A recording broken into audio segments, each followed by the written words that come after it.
Assalamualaikum warahmatullahi wabarakatuh. Apa kabar anak-anak ibu yang solih dan solihah? Semoga kalian selalu dalam keadaan sehat dan selalu berada dalam lindungan Allah Subhanahu wa ta'ala. Sebelum kita memulai pelajaran, terlebih dahulu marilah kita berdoa kepada Allah Subhanahu wa ta'ala. Semoga kita diberi kemudahan dalam belajar dan ilmu yang bermanfaat. Bismillahirrahmanirrahim. Rabbi zidni ilman warzuqni fahman. Amin. Anak-anak, kali ini kita akan belajar pelajaran 5. Temanya Rasul Allah idolaku, dengan subtema Kisah teladan Nabi Hud alaihi salam. Perhatikan kisah Nabi Hud alaihi salam berikut. Nabi Hud alaihi salam merupakan keturunan Nabi Nuh alaihi salam. Beliau berdakwah kepada kaum Aden, yakni salah satu keturunan Nabi Nuh alaihi salam yang menyebar dan bermukim di pegunungan Al-Ahqaf yang terletak antara Yaman dan Yordania. Kaum Aden tumbuh tinggi besar, kuat dan cerdas.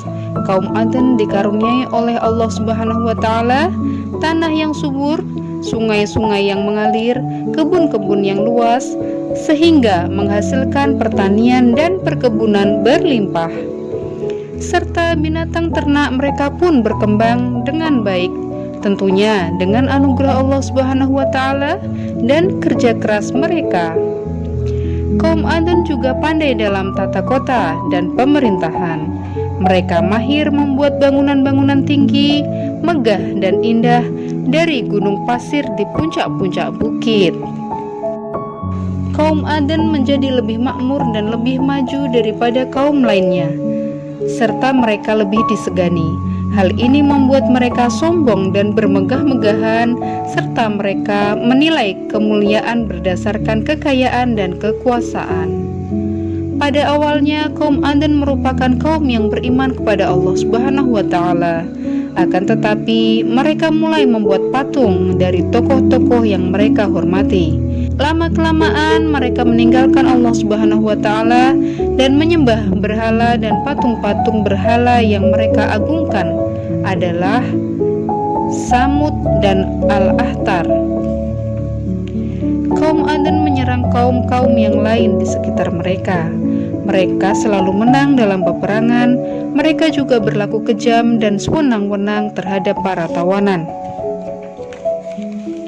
Di kehidupan sehari-hari, mereka dipenuhi maksiat, penindasan kepada yang lemah, dan kedurhakaan kepada Allah Subhanahu wa ta'ala.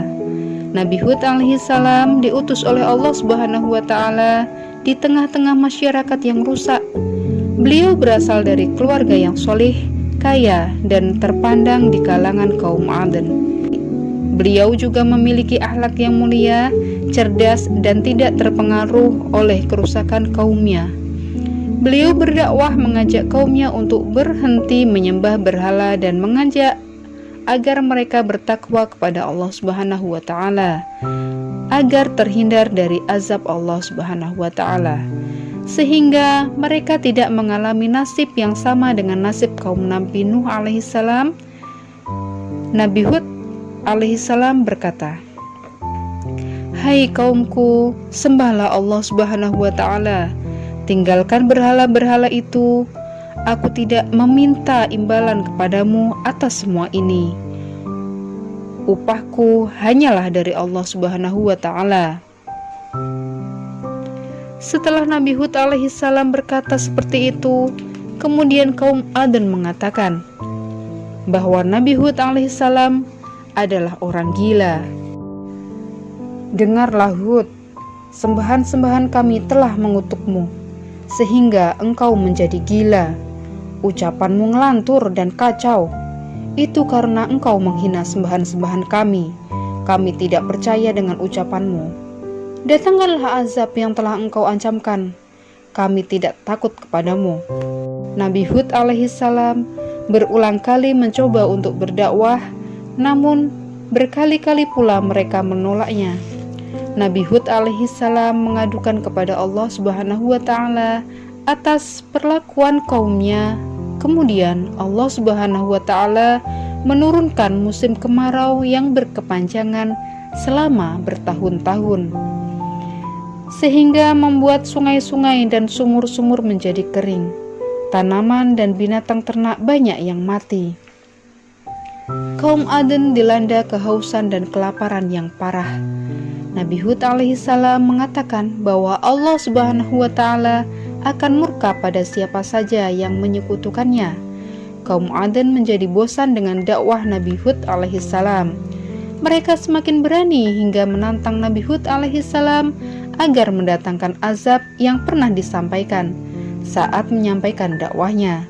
Nabi Hud alaihissalam terus berdakwah dan tak henti-hentinya mengajak kaumnya untuk kembali menyembah Allah Subhanahu wa Ta'ala. Nabi Hud alaihissalam berkata, "Hai kaumku, mohonlah ampun kepada Allah Subhanahu wa Ta'ala. Niscaya Ia akan menurunkan hujan yang lebat dan menambah kekuatanmu." Akan tetapi, kebanyakan dari kaum Aden itu tetap dalam kesesatannya. Mereka tetap meminta-minta kepada berhala itu agar segera menghentikan kemarau dan segera menurunkan hujan. Allah Subhanahu wa Ta'ala pun memerintahkan kepada Nabi Hud alaihissalam agar meninggalkan daerah Al-Ahqaf tersebut bersama para pengikutnya, karena Allah Subhanahu wa Ta'ala akan segera mendatangkan azabnya kepada kaum Aden. Nabi Hud alaihissalam taat kepada perintah Allah Subhanahu wa Ta'ala. Kemudian muncullah awan hitam yang membentang di langit. Awan hitam bergumpal-gumpal sangat tebal dan luas. Melihat hal tersebut, kaum Aden sangat gembira. Dikiranya akan turun hujan. Mereka berlarian sambil berteriak untuk menyambut awan itu. Mereka mengira hujan lebat akan segera turun, namun hujan itu tak kunjung datang. Justru yang terdengar adalah suara gemuruh yang menakutkan. Angin bertiup sangat kencang dan terasa sangat dingin sekali. Orang yang semula menyambut hujan menjadi panik. Mereka berhamburan dan mencari tempat berlindung. Bencana angin kencang tersebut atau angin topan berlangsung selama 8 hari 7 malam dan merobohkan apa saja yang dilaluinya. Pohon-pohon, gedung-gedung megah, rumah-rumah, patung-patung, berhala-berhala, semuanya rusak binasa. Dan mayat-mayat kaum Aden bergelimpangan di mana-mana sebagaimana dijelaskan dalam Al-Quran. Surat Al-Haqqah ayat 7, yang artinya Allah menimpakan angin itu kepada mereka selama 7 malam dan 8 hari secara terus-menerus. Maka kamu melihat kaum Aden pada waktu itu mati berkelimpangan, seakan-akan mereka batang-batang tunggul pohon kurma yang telah kosong atau lapuk. Nabi Hud alaihissalam dan kaumnya yang selalu taat beribadah dan menjalankan perintahnya selama hidupnya diselamatkan oleh Allah Subhanahu wa Ta'ala dari azab itu. Kemudian mereka hijrah ke Hadramaut, hidup tenang dan damai di sana hingga wafat. Berdasarkan kisah Nabi Hud alaihissalam tersebut, keteladanan yang dapat kita ambil adalah: yang pertama, jangan bersikap sombong. Kekayaan dan kemampuan merupakan titipan Allah Subhanahu wa Ta'ala. Untuk itu, jika kita memiliki kekayaan dan kemampuan, jangan menjadikan kita bersikap sombong, karena kesombongan akan mendatangkan kemurkaan Allah Subhanahu wa Ta'ala. Hikmah yang kedua yaitu senantiasa bersikap santun dan berbudi luhur, meskipun kita berhadapan dengan orang-orang yang kasar pada kita.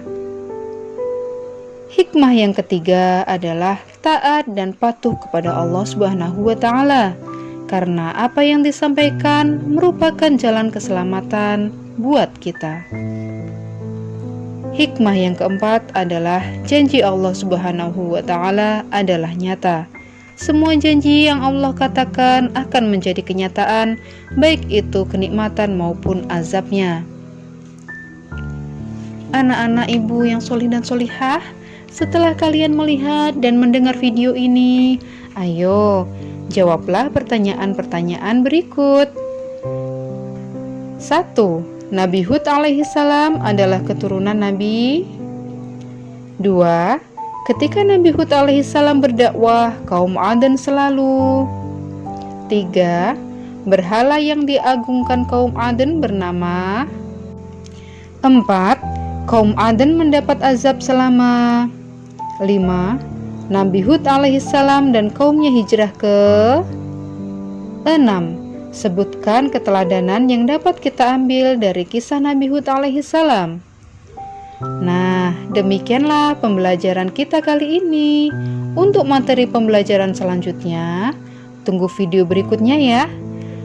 Dan jangan lupa like dan subscribe video ini. Terima kasih atas perhatiannya dan mohon maaf apabila ada kesalahan. Billahi taufiq wal hidayah. Wassalamualaikum warahmatullahi wabarakatuh. Sampai jumpa anak-anak.